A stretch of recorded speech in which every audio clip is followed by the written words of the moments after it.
yesterday we had discussed the writer John Donne and his poem called the flea. हम लोग पिछली videos में देखे थे द फ्ली के, उसका जो भी हिडन चीज था बहुत ही बेहतरीन तरीके से जो सर ने पोर्ट्रे किया था।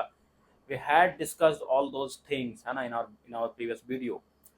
And today and today the most important writer from American literature, Sylvia Plath. And today we are going to discuss this writer, Sylvia Plath. She is known for writing in the style of confessional, है ना, confessional poetry लिखती थी, along with the writer Robert Lowell in India, in Indian literature Kamala Das, and she is from America, American poet. She was also a short fiction writer. Okay, and she received this Pulitzer Award in the year 1982 for a work called The Collected Poems. And after all, we are here with our new presentation on the poem called The Mirror. The Mirror, written by Sylvia Plath. And sir has also joined us here. So we are going to deal with each and every line written by Sylvia Plath, one of the greatest writer, है ना। बहुत ही बेहतरीन तरीके से इनका जो लिखा हुआ ये जो पोएम है। The very first line, I am silver and exact, I have no preconceptions. ये जो प्रस्तुत कविता है, मुझे तो इसमें मेटाफर भी नजर आ रहा है, पर्सोनिफिकेशन भी नजर आ रहा है और सिमिली भी नजर आ रहा है।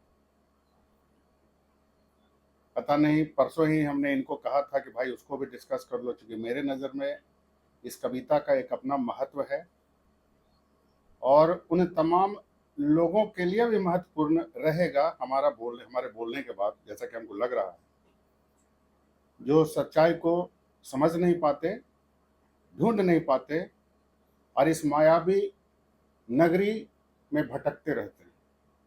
देखिए, आइए लाइन को क्लियर करते हैं। यह एक दर्पण की आत्मकथा है जो खुद बयां कर रही है कि उसके जिंदगी में क्या क्या होता है। दर्पण क्या कह रही है? I am silver and exact, मैं क्या हूं? सिल्वर, बिल्कुल चांदी की तरह चमकदार, और एग्जैक्ट हूं। एग्जैक्ट का मतलब जैसा हूं वही हूं, as it is, what I am. I have no preconception. अब मेरे अंदर किसी के लिए पूर्व धारणा नहीं है। पूर्व धारणा का मतलब, प्री कॉन्सेप्शन का मतलब, जैसे हम इंसान क्या करते हैं, जब किसी को देख लेते हैं आगे आने वाला एक्स नाम का किसी व्यक्ति को, तो अगर उस व्यक्ति के प्रति मेरे मन में अच्छी भावना है तो कहेंगे अच्छा आ रहा है, ठीक है, इसको वेलकम करेंगे। लेकिन जैसे ही दूसरा आदमी, कोई ऐसा व्यक्ति जिसको हम नफरत करते हैं, कहेंगे आ गया फिर यहाँ पर दिमाग खराब करने। This is pre conception. Whereas इस दर्पण के पास अच्छा बुरा किसी भी तरह की चीजों का प्री कॉन्सेप्शन नहीं है, पूर्व धारणा नहीं है, तो एग्जैक्ट है। Whatever I see I swallow immediately. मैं जो कुछ भी अपने नजरों के सामने देखती हूं, मैं उसे ग्रहण कर लेती हूं, मैं उसे ग्रास्प कर लेती हूं। Just it is unmisted by love और डिसलाइक। ऐसे ग्रहण कर लेती हूं मानो उस चीज के प्रति न मेरे अंदर दुर्भावना है और न अच्छी भावना है, न प्यार है, न द्वेष है, न ईर्ष्या है। I am not cruel, only truthful. आगे कहती है, मैं क्रूएल नहीं हूं। क्रूएल, आप समझ रहे हैं क्रूएल? अब मैं क्रूएल नहीं हूं, ओनली ट्रूथफुल, केवल मैं सच्चाई बयां करती हूं। जो मुझे दिखता है वो दिखाता जो मुझे दिखता है वही मैं दिखाती हूँ। Truthful, the eye of little god, four corner. The eye of a little god, four corner. बिल्कुल उस तरीके से देखता हूं जिस तरह से ईश्वर अपने बनाए हुए चीजों को देखते हैं।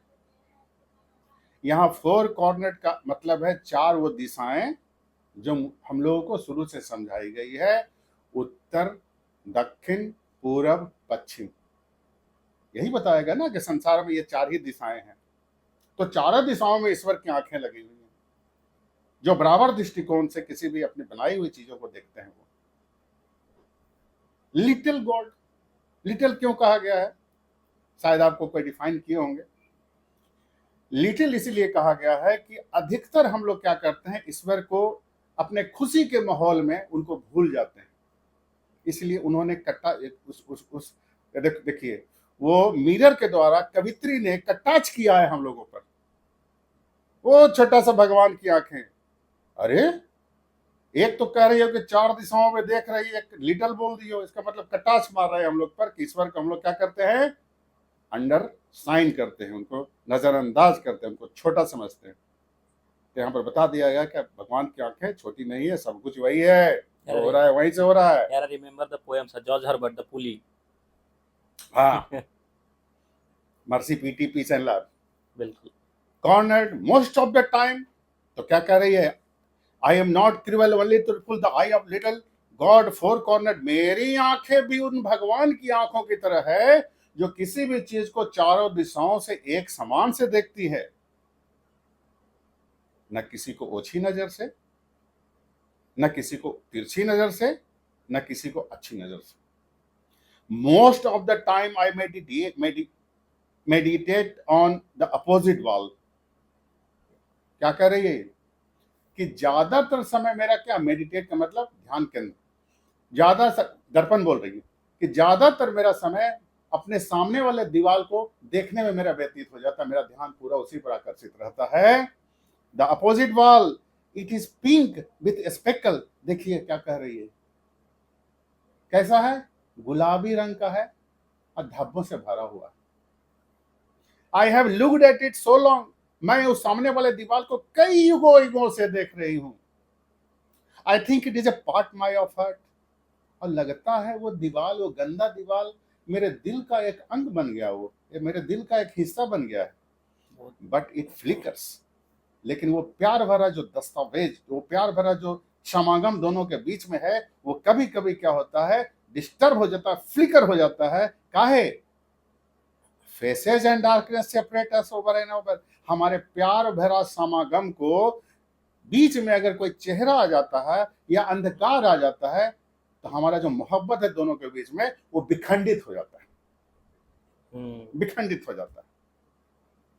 Now I am a lake, ये पहले ही बता दी कि स्पेकल से भरा हुआ वो धब्बेदार दीवार भी मेरे लिए बहुत ही प्रिय है। ये पहले बता दी इसका नेचर क्या है, right?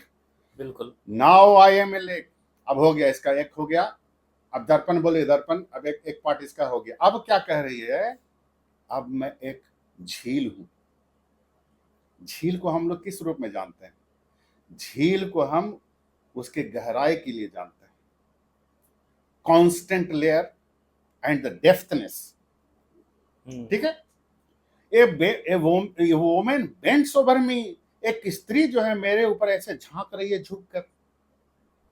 Searching my reaches for what she really is, अब मेरे अंदर झांक रही है, मेरे गहराई तक पहुंचना चाह रही है। काहे के लिए, उसको लग रहा है कि मैं कैसी दिखती हूँ, जरा इसके अंदर और अंदर जाकर देखती हूँ मैं कैसी दिखती हूँ। यानी उसके मन में कंफ्यूजन है, उसके मन में कंफ्यूजन है, उसको कहीं ना कहीं उसके दिमाग में है कि वह क्या, एक्चुअली उसकी खूबसूरती जो है बरकरार है, सच्चाई में है या फिर झूठी है। तो मेरे अंदर झांक के देख रही है, खोजने का कोशिश कर रही है कि उसका चेहरा कैसा दिख रहा है। Then she turns to those liar, अब देखिए तब उसका दिमाग कहां घूमता है, दोज लायर, उस झूठे चीजों पर। कौन सा झूठे चीज, द कैंडल और द मून। कैंडल और द मून को याद करती है। कहां याद करती है, क्योंकि कभी वह अपना चेहरा कैंडल के धीमी रोशनी में और चंद्रमा के धीमी रोशनी में अपने सच्चाई, चेहरे की सच्चाई को, अपने दाग भरे चेहरे को नहीं देख पाई होगी। और आज झील की गहराई यहाँ क्यों लाएगा, झील की गहराई में उसको सच्चाई नजर आ रही है, इसीलिए वह उन झूठे चीजों को याद करते कि वो तो बताया था कि हम बहुत सुंदर हैं, नहीं हमको कहे नजर आ रहा है। ठीक है, यही यहाँ पर ये लाइन का सच्चाई है। वो तो हमको बोला था ऐसे है, द कैंडल और the moon, I see her back and reflect it faithfully. और पीछे घूमती है तो पीछे वाला बाघ भी हम उसको वही बताते हैं कि वो कितनी मोटी है, कितनी पतली है, अभी उसका फिगर क्या हो गया। सी रिवार्ड्स में भी tears and agitation of hands, तब क्या करती है वो? झुंझला जाती है, अपनी बदसूरती को बर्दाश्त नहीं कर पाती। मेरे शांत जल को ऐसे करके एजिटेशन से ऐसे ऐसे ऐसे ऐसे कर देती है, ऐसे ऐसे कर देती है, हमारे जल की शांति को भाड़ देती है ऐसे ऐसे। नहीं, हट हट, नहीं, गलत है मैं तुम। ऐसी नहीं हूँ। हाँ, मैं ऐसे नहीं हूं, समझ गए? आइए, एजिटेशन ऑफ हैंड्स, हाथ से ऐसे जल को, हमारे जल पानी को एकदम ऐसे ऐसे कर देती है। I am important to have, लेकिन मैं उसके लिए उतना ही आवश्यक हूं, She comes and goes. मैं उसके लिए उतना ही इंपॉर्टेंस हूं। इस चीज को वह समझ न रहे, सी कम्स एंड गोज, लेकिन वह जानती है, कहीं ना कहीं उसके मन में है कि नहीं, लगता है सही बोल रहा है, इसलिए बार बार मेरे पास आती है, यह जानते हुए कि कहीं ना कहीं तो चूंकि इसकी गहराई, मेरी गहराई, झील कह रहे, मेरी गहराई ज्यादा है, उस चीज को समझ रही है, और अब उसको लगने लगा है कि इस गहराई में चेहरा मेरा गलत नहीं दिखा रहा होगा। वो तो इंसान का फितरत है कि सच को स्वीकार नहीं करता, अब बार बार उसी जगह पर जाता है जहां झूठ का फैलाव और झूठ का प्रवाह होता है। ठीक है? She comes and goes, each morning it is her face that replaces the darkness, और जैसे जैसे दिन बढ़ रहा है उसका चेहरा धब्बेदार और काला पड़ते जा रहा है। that replaces the darkness, यानी रिप्लेस, डार्कनेस को रिप्लेस कर रहा है। डार्कनेस को रिप्लेस कर रहा है। उसका जब बच्चा खुचा जो चेहरा, उसकी जो खूबसूरती है, उसको कौन रिप्लेस कर रहा है? डार्कनेस से ढकते जा रहा है। इन मी सी है ड्रॉन ए यंगर, मैं ही वह हूं जहां उसका खूबसूरत चेहरा मेरे जैसे झील के अंदर उसके ब्यूटी को रिफ्लेक्ट किया करता था। And in me an old man, और मैं ही उस चीज हूं जहां आज वह एक बूढ़ी स्त्री, एक बदसूरत स्त्री के रूप में नजर आ रही है।